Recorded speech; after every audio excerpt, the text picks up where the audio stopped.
Hello, and welcome back to practicalbydefault.com.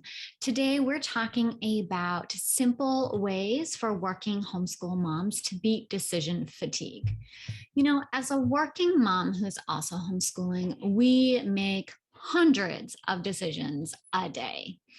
From the moment our feet hit the floor in the morning till we crash in bed, we make decisions all day long. And it is exhausting.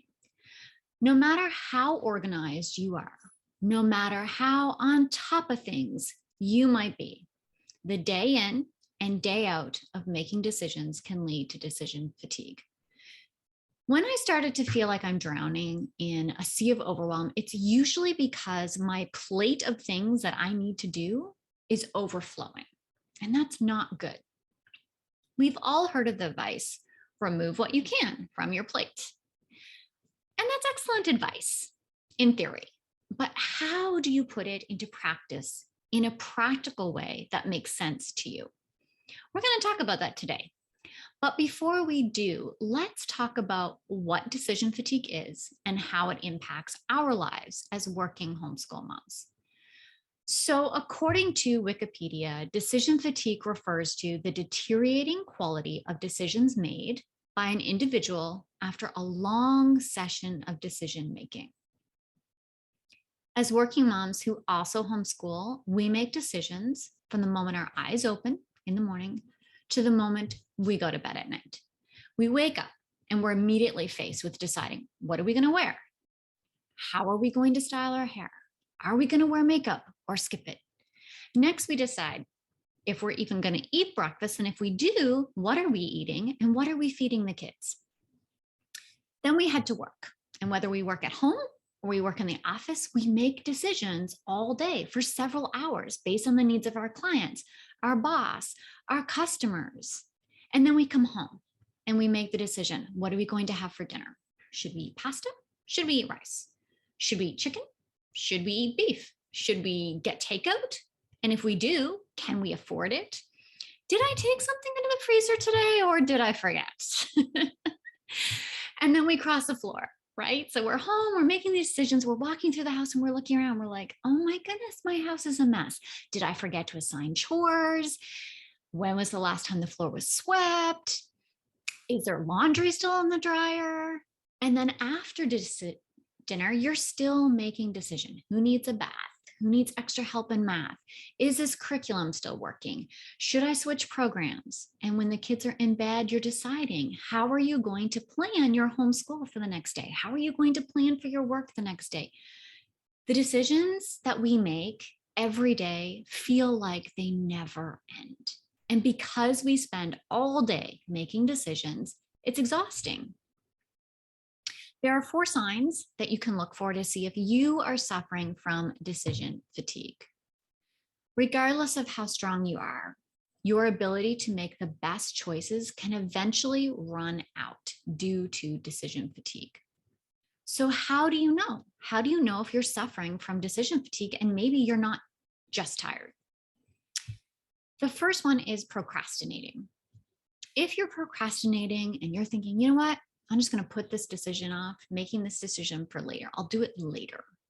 The second sign is avoiding making the decision. You know, that I can't even deal with this right now feeling.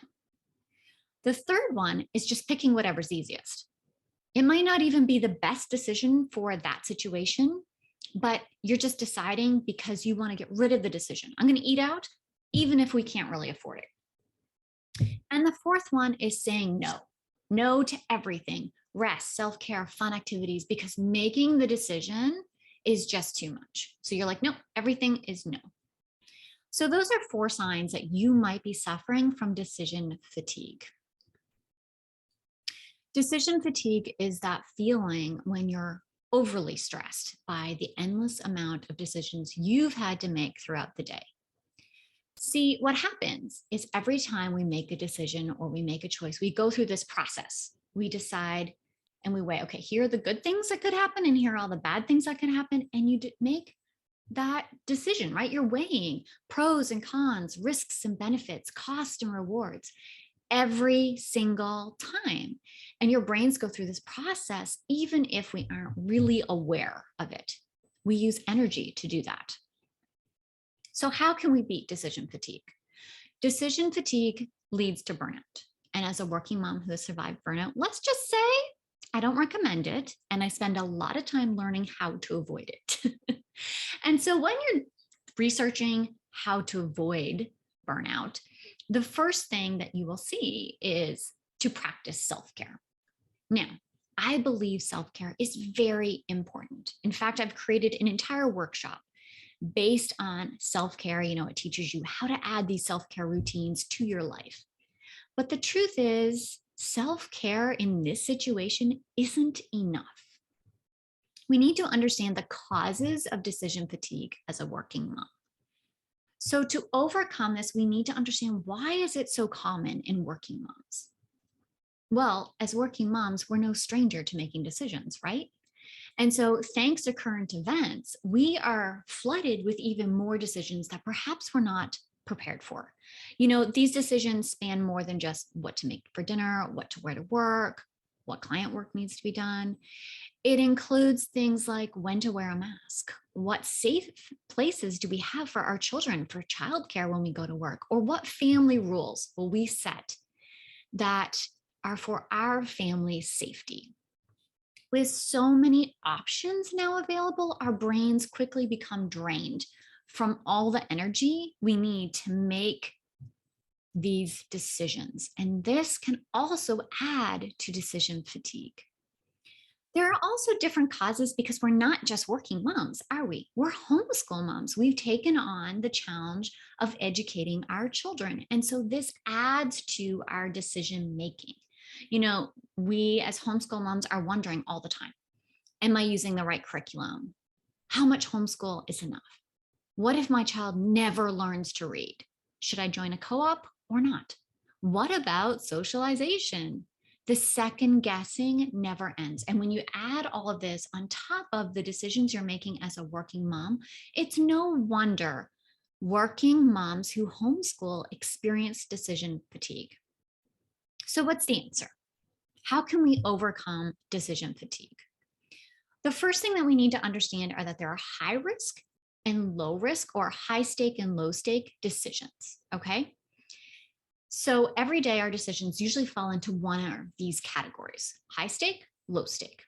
A high stake decision means that you have a major interest in its outcome, and this outcome has a big impact on your life.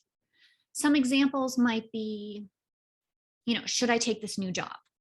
Or should I add a second job to my life? Should we move? Should we build a house? Should we have an apartment? Or should we homeschool our kids? Or should we send them to public school? When you're faced with these types of decisions, I recommend, setting aside, get a block of time, set it aside in your planner. Take some time to evaluate all the pros and cons, research it, write it out. And I also recommend having a heartfelt conversation with the people who are involved. So obviously the other adults, your husband, your spouse, have that conversation. If your kids are older and have an impact, they have a stake, let's say, in the decision, talk to them, see what they have to say about it. And lastly, don't rush those high stake decisions. So the other category that we have are low stake decisions. Low stake decisions mean they will not impact your life in a major way. So a few examples might be what to wear to work, or what to make for meals, what housekeeping tasks need to be done, and which homeschool subjects should be done first. So these decisions, they're not major decisions, but they do drain your mental energy when you are making those decisions. Low stake decisions take a lot of energy. And so we're going to zero in on these types of decisions because small changes give us big results. If you can reduce the amount of low stake decisions you make over the span of a day, you'll have more energy to deal with the high stake decisions. So our goal is to set up your day so you make the fewest decisions possible.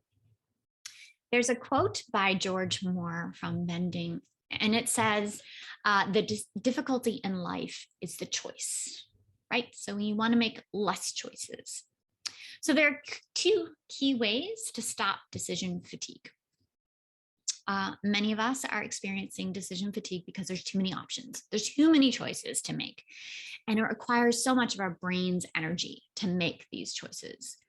So the two key ways to manage decision fatigue are to make decisions ahead of time and make less decisions each day.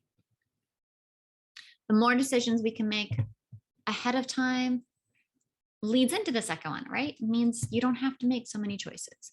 So what types of decisions can you make ahead of time? You'll want to start with the ones who are sucking up the most brain power, or to put it in a different way, which ones are mentally exhausting. As you go about your day, think about, what choices are you making over and over and over again? What choices stop you in your track? And you're like, okay, I don't know what to do. Which ones stop you from moving forward in your goals and your plans throughout the day? We can't remove every decision that we make, but if you put a little bit of planning, you can start somewhere. If you can reduce the amount of low stake decisions you make in a day, again, you'll have the energy to deal with the really important high stake decisions. So I'm going to share with you 3 areas that you can simplify the decisions you make to make it easier. Okay?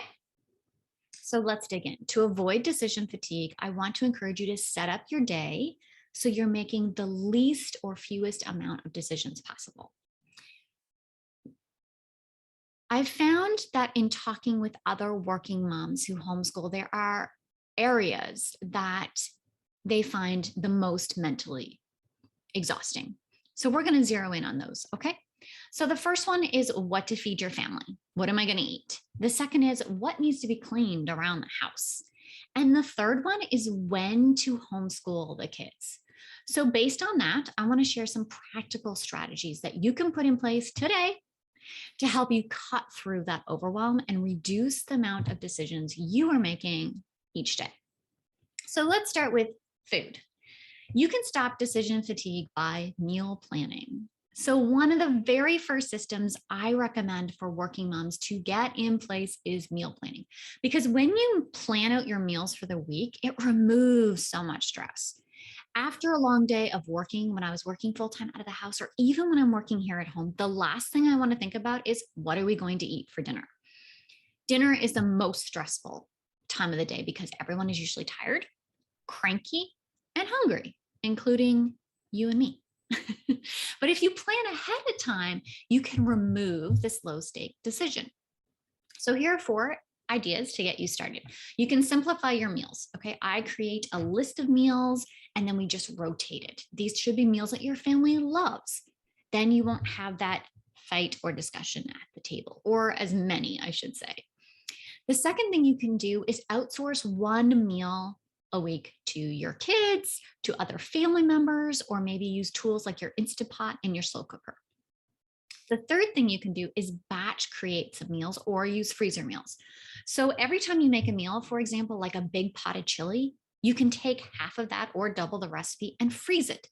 And then later, when you're looking for, your plan for the week and you're like, oh my goodness, this day I work until 7 p.m. I'm going to stumble in the door. Everybody's going to be starving. Oh, I have that freezer meal, that chili I made ahead of time. It's in my freezer. I can just take it out and put it in my slow cooker or my Instant Pot and it'll be done. And I don't have to worry about dinner that day. See how it removes that stress? The what am I going to have to eat? You already have it planned and it's made for you. Another thing you can do is buy done for you meal plans or subscription boxes like HelloFresh.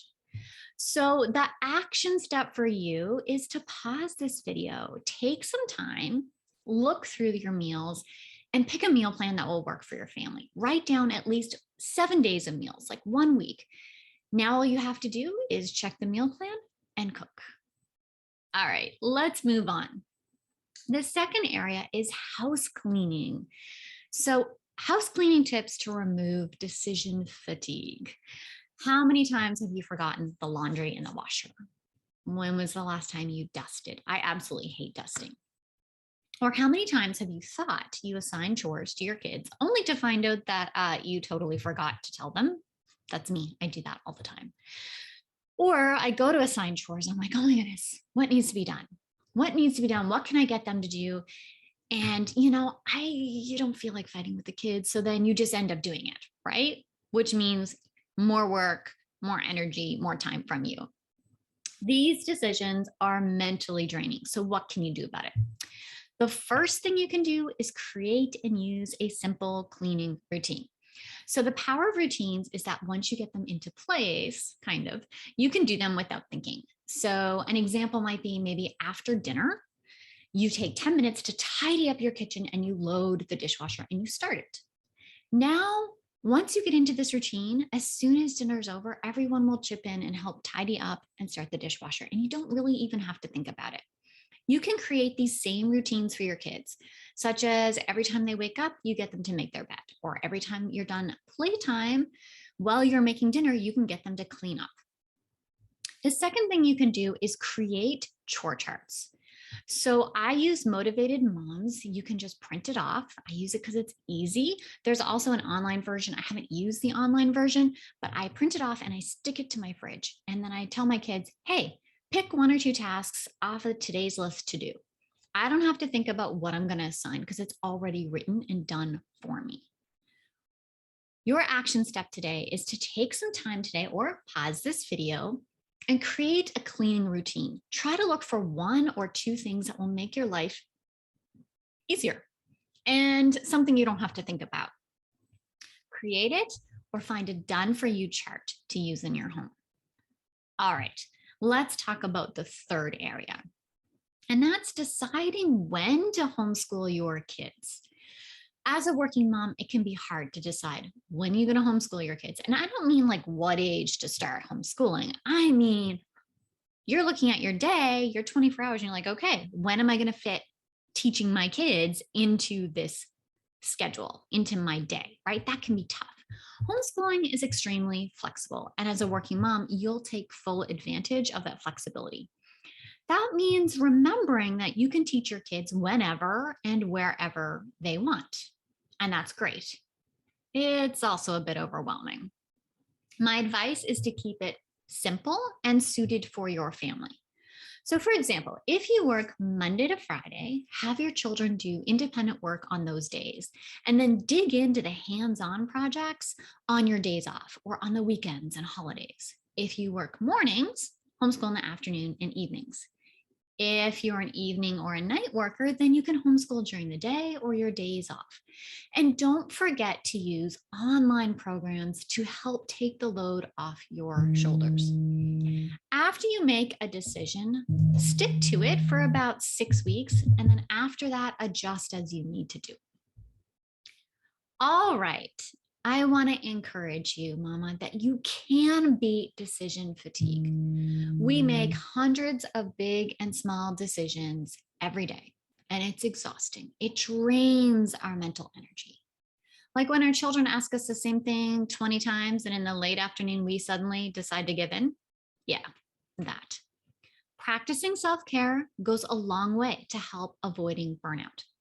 The next step, though, is to reduce the amount of decisions you are making every single day. We can't remove every decision that we make, but with a little planning and following the steps I shared with you today, you can start somewhere. And if you can reduce the amount of those repetitive little low stake decisions that you're making, then you're going to have the energy to deal with the high stake decisions. You got this. Thank you so much for watching. Again, check the description of this video for a direct link to the article with all the resources I shared with you today.